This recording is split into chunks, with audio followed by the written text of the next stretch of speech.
महाराज श्री पंकज जी मोदी पार्षद ललितपुर प्रमाण सागर शिवा संघ से नमोस्त निवेदित करती हुए कह रहे हैं महाराज श्री, हर परिस्थिति में संतुलन बनाए रखना प्रसन्नता की चाबी है, लेकिन इस चाबी से समस्याओं, अशांति और भय के तालों को कैसे खोला जाए जिससे मैं पार्षद पद के साथ प्रेम, शांति और सद्भावना का वातावरण निर्मित कर सकूं, कृपया मार्गदर्शन दीजिए। देखिए, ये बात बिल्कुल सही है। हर समस्याओं में स्थिरता बनाए रखना हमारे जीवन की हर समस्या की एक चाबी है, बिल्कुल सही है।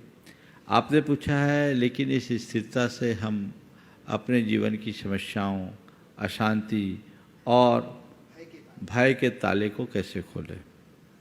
मैं ये कहूँगा कि आपके जीवन में यदि सकारात्मकता है तो समस्या दिखेगी ही नहीं। ताले को खोलने की बात तो तब है जब वो बंद हो।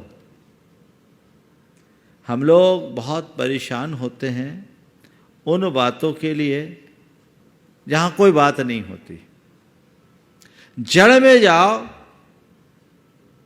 तो आप पाओगे कि जिन्हें आप समस्या के रूप में देखते हो वहां वैसा कुछ है ही नहीं। मनुष्य के जीवन में जितनी भी समस्याएं हैं उनमें भौतिक समस्याएं कम हैं, मानसिक उलझन ज्यादा है। और भौतिक समस्याएं ऐसी नहीं है जिसके कारण उनको बहुत कठिनाई हो।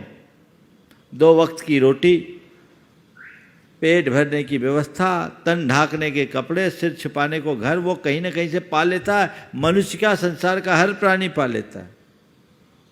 समस्या ये नहीं है, समस्या मनोगत है जिसका कभी अंत नहीं होता, जिसके समाधान के लिए तमाम प्रयत्न करने के बाद भी व्यक्ति किसी निष्कर्ष पर नहीं पहुंच पाता।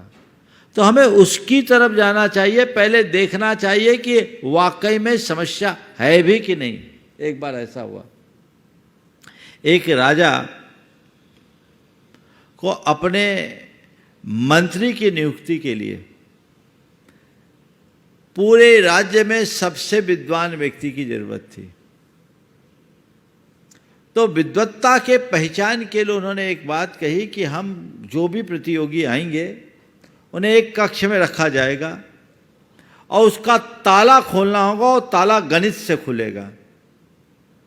जो गणित से ताला खोल लेगा उसको मंत्री बना दिया जाएगा। 3 आए विद्वान धुरंधर कि हम तो मंत्री बनी जाएंगे, और तीनों को अंदर कक्ष में बंद कर दिया गया। दरवाज़ा बंद, वो तीनों अंदर। अब वो अपना कैलकुलेशन करते रहे, कैसे खुलेगा दरवाज़ा, कैसे खुलेगा। 2 तो कैलकुलेशन में लगे रहे, तीसरा आप मज़े में बैठा रहा, आँख बंद किए। 2 तो कुछ नकल अकल करने के लिए किताबें भी ले गए थे। वो रात भर अपने कैलकुलेशन में लगे रहे और ये आँखें बंद करके बैठा रहा। सुबह हुई, तीसरा जो कुछ नहीं कर रहा था उठा और सीधे जाके दरवाजे को पुश किया। जैसे ही दरवाजे को धक्का दिया, दरवाजा खुल गया। राजा माला लिए खड़ा था, उसके गले में माला डाल दिया।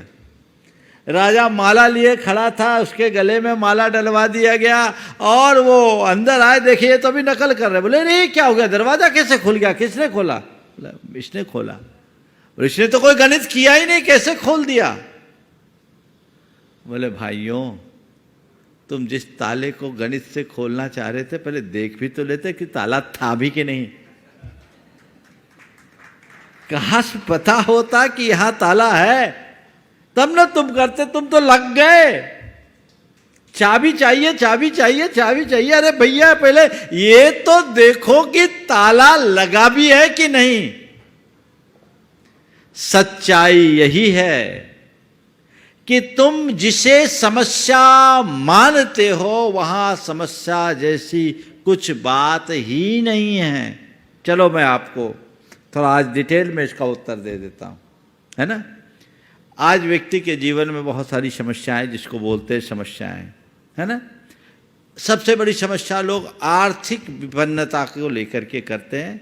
जो आर्थिक रूप से परेशान होते हैं वो सोचते हैं कि मेरी आर्थिक तंगी, मेरी गरीबी मेरी समस्या है ना। ठीक है, तुझे लगता है कि मेरी गरीबी मेरी समस्या है तो थोड़ा उन अमीरों को देख ले, क्या उनके पास समस्या नहीं है? तुम्हें लगता है कि मेरे पास कम पैसे इसलिए मैं दुखी हूं, तो उनको देख लो जिनके पास तुम्हारी अपेक्षा बहुत पैसा, या जो तुम्हारी नजर में पैसे वाले वो क्या सुखी हैं। समझ में आ जाएगा मामला क्या है। तो मतलब चाहे अमीर हो या गरीब, दुखी दोनों है, तो अमीरी और गरीबी तो समस्या नहीं है ना, ये मन की आकांक्षा ही समस्या है। तुम्हें लगता है कि मेरा शरीर स्वस्थ नहीं है इसलिए मैं परेशान हूं, पर दुनिया में जाकर देखो कौन स्वस्थ है, और जो स्वस्थ है क्या वो कहीं परेशान नहीं है? आप पाओगे एक एक बात को आप अगर पड़ताल करोगे तो ये लगेगा कि मेरे जीवन की जो भी समस्याएं हैं उसका मूल कारण कोई बाहरी नहीं, मेरे मन की असंतुष्टि है। और यदि असंतुष्टि हम दूर कर ले तो हर समस्या का मैं आनंद ले सकता हूं। मैं अक्सर बोलता हूं, समस्या को तपस्या मानो। ये सोचो कि ये समस्या है, ये मेरे लिए एक अवसर है, इसको मैं क्षमता से सह लूं तो ये मेरे कर्म काटने का निमित्त बन जाएगा। वस्तु के स्वरूप को जो व्यक्ति समझते हैं उनके जीवन में कोई समस्या नहीं रहती। आप देखिए रामचंद्र जी के जीवन चरित्र को लीजिए, अगर स्थूल दृष्टि से देखा जाए तो राजमहल को छोड़कर वन को जाना था, समस्या थी कि नहीं? हाँ, आज के राम के साथ ऐसा हो तो क्या होता? हाँ, होगा? बर्दाश्त ही नहीं होगा, वो तो अपने बाप को कोर्ट में घसीट के ले जाएगा। ऐसा कैसे करोगे?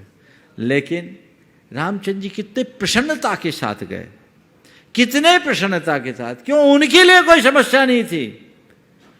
एक वाक्य में बात कहता हूं, जो बात आम जनों के लिए समस्या है वही ज्ञानियों के लिए तपस्या है। समस्या में दुख है, तपस्या में आनंद। अपनी दृष्टि को बदलिए और जीवन को आगे बढ़ाइए।